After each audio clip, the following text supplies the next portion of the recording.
How to lock images and text in Google Slides. Hello guys and welcome to this new tutorial. Today I'm going to show you how simple it is to lock your images and also your text box in your Google Slides. It is very easy and very simple. All you need to do is to follow up the tutorial from the beginning to the end and you will be good to go.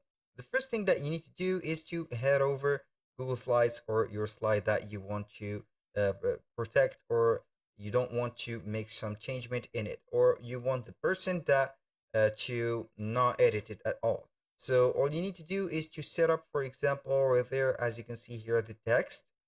Put it right there. Here I'm going to select only the text.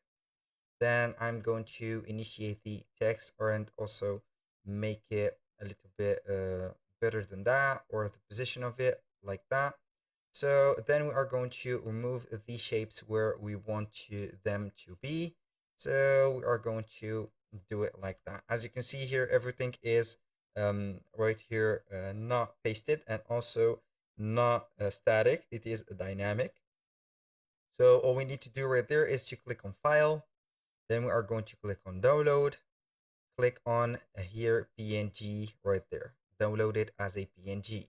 So we are going to download that specific slide as a PNG. Then we are going to add another slide from there. So we are going to add a slide. Click on New, Presentation. Then we are going to add it right there. So all we need to do is to head over Downloads. I'm going to add it right there. And as you can see, it is a fully right there static. And we cannot change the position of the elements that are constituting this specific slide. That was all for today's video. Thank you guys for watching. I hope that you have enjoyed the content and I hope to see you soon on the next one.